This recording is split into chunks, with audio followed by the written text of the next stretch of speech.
So now we are going to start a new exercise. हमने कौन सी start करनी है अब एक्सरसाइज 2.3। लेकिन ये स्टार्ट करने से पहले ना स्टूडेंट्स हमें पढ़नी होगी एक थ्योरम, और इस थ्योरम का नाम है रिमाइंडर थ्योरम। रिमाइंडर थ्योरम बहुत इंपॉर्टेंट होने वाली है रिमाइंडर थ्योरम, ठीक है। अगर ये समझ में आ गई तो ही कुछ हो पाएगा। वैसे ना ये कोई इतनी ज़्यादा डिफिकल्ट है नहीं। जैसे अगर हमारे पास px है एक पॉलिनोमियल, ठीक है, px एक पॉलिनोमियल है और a कोई रियल नंबर है। px को अगर आपने किसी पॉलिनोमियल x माइनस a से क्या किया, डिवाइड किया, तो रिमाइंडर पता है कितना आएगा? Remainder will be equal to p।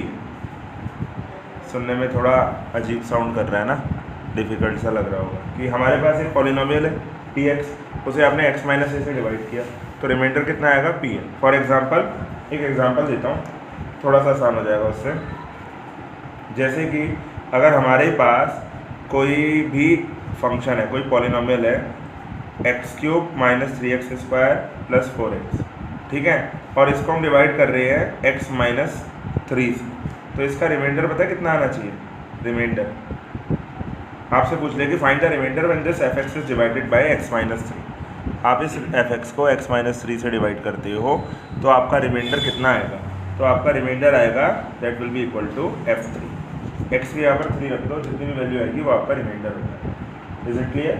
और ना ये जो थ्योरम है यही है, बस यही स्टेटमेंट है, इसके अलावा कुछ नहीं है। इस पर बेस्ड क्वेश्चन करेंगे तो और ज़्यादा फेमिलियर हो जाएंगे और हम इजीली कर लेंगे। ये कहना अच्छा नहीं चल रहा है। तो ऑनलाइन स्टूडेंट्स, अगर आपने कल का वीडियो देखा होगा तो एक्सरसाइज 2.2 तक आपको आ गया होगा, ठीक है। तो 2.3 हम लोग अभी करने वाले, बहुत मज़ा आने वाला है, पूरा एंड तक देखिए video. So exercise 2.3 question number first, find the remainder when this is divided by. जो हमें बड़ा सा जो दे रखा है ना x cube plus 3x square plus 3x plus 1, तो ये जो हो गया ये समझ लो हो गया फंक्शन f(x) हो गया, है ना। और इसको डिवाइड किससे करना है? Is divided by x plus 1। जिससे डिवाइड कर रहे हैं वो होता है gx, उसको gx ले लिया करो x प्लस 1, ठीक है। अच्छा, इसको आप x प्लस 1 से डिवाइड कर रहे हो तो रिमाइंडर कितना आएगा? f3। यही तो आपने सीखा x माइनस a। एक्चुअली ये कैसे होता है मैं आपको और आसान तरीका सिखाता हूँ। gx को 0 के इक्वल ले लिया करो, x प्लस 1 को 0 के इक्वल ले लिया, x की वैल्यू कितनी आ गई? -1। तो जो -1 वैल्यू रखने पर जो अब निकल के आएगी ना इसकी वैल्यू, वो रिमाइंडर होगा सीधे। वहाँ पर भी तो यही था, x माइनस a था तो साइन चेंज हो गया था, प्लस a वाला रिमाइंडर था। यहाँ पर x प्लस 1 है तो -1 वाला रिमाइंडर होगा। क्या करना है? जिससे डिवाइड करना है उसको 0 के इक्वल लेना है, x की वैल्यू निकालनी है, वो x की वैल्यू फंक्शन में सब्स्टिट्यूट कर देनी है और उससे आपको क्या मिलेगा? रिमाइंडर। क्या मिलेगा? रिमाइंडर। बहुत बढ़िया। f माइनस 1 निकालो, कितना आ जाएगा? -1 का क्यूब, ठीक है, प्लस 3 इंटू -1 का स्क्वायर प्लस 3 इंटू -1 प्लस 1। एक फ़ायदा भी हो रहा है वैसे वीडियो बनाने से, लाइट बहुत अच्छी पड़ रही है। -1 का क्यूब हो जाएगा, -1 का क्यूब -1, नेगेटिव की पावर ऑड नंबर हो नेगेटिव ही आता है, ठीक है, प्लस 3 इंटू -1 का स्क्वायर प्लस 1, तो +3 प्लस 3 इंटू -3 -3 प्लस 1, 3 से 3 हो गया फ्री, 1 से 1 हो गया 1 to 1, ठीक है। कितना मिला? 0। So the remainder is 0। पूछा था फाइंड द रिमाइंडर, तो ये समझ लो रिमाइंडर थ्योरम लग गई। The remainder is 0। कितना है? Remainder is 0। लिख लेना, मेरी राइटिंग बहुत खराब है। नाउ आगे बढ़ते हैं और स्टार्ट करते हैं सेकंड क्वेश्चन को। पेजेस आपको दिख ही रहे हैं बहुत अच्छे से, मैं मानता हूँ व्यू आ रहा होगा। सो आगे बढ़ते हैं। ऑनलाइन दिखाया करो ना। क्या कह रहा है? लाइव के लिए 1000 सब्सक्राइबर चाहिए, लेकिन हमारी एक ऐसी फैमिली बनेगी कि एक दिन 100 के सब्सक्राइबर होंगे। Good. So second question, x minus 1/2। तो यहाँ पर gx कितना हो गया? x माइनस 1/2 हो गया। Very good. तो gx को 0 के इक्वल ले लेंगे, तो x minus 1/2 is equal to 0, x is equal to आ जाएगा 1/2, है ना। अब fx में रख दो, fx का मतलब हो जाएगा f1/2, वही तो होगा रिमाइंडर। समझ में आ रहा है सभी को? Yes sir. ठीक है, रिमाइंडर थ्योरम लगा रहे हैं हम, समझ लो। तो ये हो जाएगा x क्यूब यानी कि 1/2 क्यूब प्लस 3x स्क्वायर, सो 3 इंटू 1/2 का स्क्वायर, फिर 3x, सो 3 इंटू 1/2 प्लस 1। तो 1/2 का क्यूब 1/2 2 * 4 * 8 प्लस 3/2 का स्क्वायर 4 प्लस 3/2 प्लस 1। फिर एलसीएम ले लो, 8 4 2 1 सबका LCM 8 1 * 4 2 3 * 6 plus 2 4 3 * 12 1 8 * 8। Is it clear? LCM लेना तो सबको आता ही होगा। अब आंसर कितना आ जाएगा? 6 + 1 7 17 plus 12 19 plus 8 19 plus 8 27/8 going to be the answer। Third में हमें दे रखा है x। अच्छा मैंने आपको क्या बताया, जो gx दे रखा होगा उसको पहले हम किसके इक्वल ले लेते हैं? 0। तो gx तो यहाँ x ही, x की वैल्यू कितनी हो गई? 0। सीधे सीधे x = 0 रख दो, तो f0 निकाल लो, that is going to be the remainder, है ना? f0 is going to be the remainder. तो रखिए जरा, f0 आ जाएगा, क्या थी फंक्शन की वैल्यू? x³ में रखना है ना, plus 3x² plus 3x plus 1। ये तो fx की वैल्यू यहाँ पर रखो 0, तो ये हो जाएगा 0³ प्लस 3 × 0² प्लस 3 × 0 प्लस 1। सो 0 का क्यूब 0, 0 के सारे रिश्तेदार 0 है ना, मल्टीप्लाई होके। सो कितना मिला? 1। वेरी गुड, ये रिमाइंडर हो गया, बहुत बढ़िया। सो अब करते हैं next, fourth x + 5। So as I have told you, क्या बताया है मैंने? gx ले लो पहले, gx को 0 के इक्वल लेना है, रिमाइंडर थ्योरम लगाना है, तो x + 5 0 के इक्वल, x की वैल्यू आ जाएगी -5। आ गई? ठीक है भाई, x की वैल्यू -5, ठीक है भाई। सो अब ये रख दो, fx कितना हो जाएगा? That will be equal to f - 5। अब रख दो, जहाँ जहाँ x था NCERT लेकर बैठा करो, मेरी वीडियो देखना हो तो वीडियो एंड तक देखे और NCERT लेकर बैठे। सो x³ यानी कि -π³ प्लस 3 × -π² प्लस 3 × -π प्लस 1 -π का क्यूब, -π³ ही आ जाएगा। नेगेटिव का स्क्वायर पॉजिटिव होता है, ये तो पढ़ा ही होगा ना छोटी क्लास में, ठीक है। सो ये आ जाएगा 3π², फिर माइनस का 3π plus 1, that's going to be the answer. डरना नहीं है, यही आंसर होगा, ठीक है, क्योंकि ये सभी जो है अनलाइक टर्म्स है, सॉल्व तो हो ही नहीं सकते, है ना। So this is answer. कई बार क्या होता है, हम कॉम्प्लिकेटेड आंसर देख के अपने आप को गलत समझने लगते हैं, ये नहीं करना। अब बढ़ते हैं आगे। सो फिफ्थ वन, gx की वैल्यू है 5 + 2x, और अब आपको टाइम भी मिलेगा नोट करने का, ये जो यहाँ पर वीडियो देख रहे हैं, मतलब ये जो लाइव सेशन जो अटेंड कर रहे हैं। क्यों? क्योंकि व्यूअर्स को चाहिए पहले एक्सरसाइज कंप्लीट होगी, उसके बाद इस एक्सरसाइज को अपलोड करेंगे।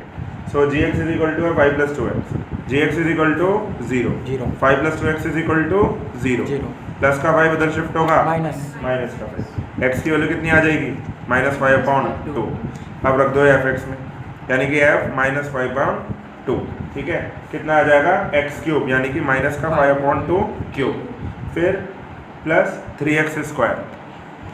तो ये प्लस में कितना आ जाएगा? प्लस में 3 × -5/2 का स्क्वायर, है ना, फिर plus 3x, so plus 3 × -5/2 plus 1। तो नेगेटिव 5/2 का क्यूब कितना होगा? सोचो सोचो सोचो सोचो सोचो सोचो, कितना होगा नेगेटिव 5/2 का क्यूब? 5 × 5 = 25, 5 × 125, और 2 × 2 = 4, 2 × 8, और -5 का स्क्वायर 25, 3 से मल्टीप्लाई होगा 70 अपॉन 2 का स्क्वायर 4, 3 × 5 = 15, कैसा 15? Minus upon 2 plus 1।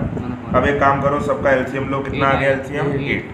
अब देखिए 8 1 ज़ा, सो -125 प्लस 4 2 टाइम, 75 2 ज़ा 150, माइनस 2 4 ज़ा 15 4 ज़ा 60, प्लस 1 8 टाइम, 8 1 ज़ा 8, बहुत बढ़िया। तो अब ये कितना मिलेगा? 150 माइनस 125, 25 में 8 और ऐड कर दो, 33 - 60, 33 - 60, दैट विल बी -27 अपॉन 8। क्या बात है, पहले वाले में 27 अपॉन 8, दूसरे वाले में -27 अपॉन 8, ओके। सो ये बाहर बुलेट घूम रही है मोहल्ले में, इसको कुछ नहीं कर सकते। नाउ अब बढ़ते हैं आगे viewers. So we are in the second question of this exercise. Second find the remainder when x³। तो जो जिसको डिवाइड करना होता है ना, इज डिवाइडेड बाय लिखा हुआ है, वो fx होता है। ये मैंने आपको बता दिया ना, उसको मतलब fx कंसीडर करते हैं। x³ - ax² plus 6x - a। Divide किससे करना है? x - a से, तो ये हो गया gx। रिमाइंडर थ्योरम लगानी है तो पहला रूल, जीरो। बिल्कुल, g x is equal to zero. Viewers को आवाज़ आ रही होगी। X minus a is equal to zero. तो एक्स की वैल्यू कितनी आ गई? एक्स की जो भी वैल्यू निकल के आती है करस्पॉन्डिंग वैल्यू, वो एफ एक्स में सब्सटीट्यूट कर देते हैं रिमाइंडर निकालने के लिए। तो एफ ए निकालिए। एफ ए आ जाएगा ए क्यूब, एक्स की जगह पे है ना, माइनस ए इंटू एक्स स्क्वायर है ना एक्स स्क्वायर, तो ये हो जाएगा ए इंटू ए स्क्वायर, फिर प्लस 6x, तो प्लस 6a, फिर आगे माइनस ए। Very good. अब ये कितना आ जाएगा? ए क्यूब, वेरी गुड, माइनस ए इंटू ए स्क्वायर, ए क्यूब, प्लस 6a माइनस ए 5a। ए क्यूब से ए क्यूब कैंसिल आउट, कितना आ गया? 5। That's gonna be the answer. फिर बढ़ते हैं आगे, थर्ड क्वेश्चन, लास्ट क्वेश्चन है इस एक्सरसाइज का। तो मैं समझता हूँ सभी को समझ में आ रही है एक्सरसाइज, ठीक है। Check whether this is factor of this. एक टर्म हमें दे रखा है, ये इसका फैक्टर है या नहीं, तो यानी कि ये इससे डिवाइड होना है। एनसीईआरटी लेकर बैठो, सो ये इससे डिवाइड होना है ना। Check this is factor of this और नॉट। तो ये हो गया F x 3x cube plus 7x, और जो फैक्टर चेक करना है वो डिवाइड होने वाला है। अच्छा, मैं अगर आपसे पूछूं सिंपली कि बताइए 9 जो है वो 27 का फैक्टर है या नहीं? है। कैसे बताया? आपने 9 को डिवाइड कर दिया 27 से, और आपको रिमाइंडर जो मिला वो 0 था, है ना। तो रिमाइंडर 0 मिलना एक तरीके से पता लगता है, हमें कंफर्मेशन होता है कि फैक्टर है या नहीं। तो जैसे हमें चेक करना है कि ये इसका फैक्टर है या नहीं, जी एक्स एफ एक्स का फैक्टर है या नहीं, हमें क्या करना चाहिए? जी एक्स को एफ एक्स से डिवाइड कर देना चाहिए। रिमाइंडर 0 मिलेगा तो फैक्टर है, नहीं मिलेगा तो नहीं है। सो जी एक्स इज इक्वल टू 0 रख दो। 7 plus 3x is equal to 0, तो 3x इज इक्वल टू आ जाएगा -7, प्लस का 7 शिफ्ट हो गए माइनस, x की वैल्यू आ जाएगी -7/3। ये वैल्यू सब्सटीट्यूट कर दो एफ एक्स में, तो ये बन जाएगा f -7/3 इज इक्वल टू कितना आ जाएगा? 3 इंटू -7/3 का क्यूब प्लस 7 इंटू -7/3, कितना आ जाएगा?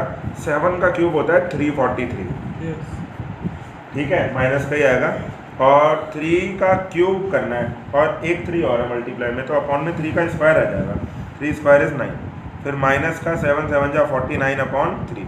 अब एक बात बताओ, ये दोनों ही नेगेटिव के हैं, नेगेटिव वाले तो और ऐड हो जाएंगे, 0 तो आने का चांस ही नहीं। -343 माइनस एलसीएम ले भी लोगे, 3 3 जा 9, 49 3 जा 53 जा 150 होता है, 3 कम होगा 147, ठीक है। तो ये कितना आ गया? इक्वल के इस साइड लिख रहा हूँ, ठीक है। ये आ जाएगा 3 + 7 10, कैरी 1 + 4 5 + 4 9, 3 + 1 4, -490/9।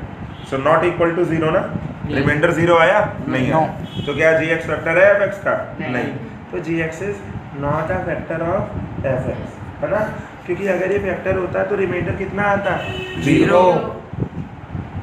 Very good. तो ये एक्सरसाइज कंप्लीट हो गई, आगे बनाएंगे वीडियो न्यू एक्सरसाइज की। Thank you, God bless you.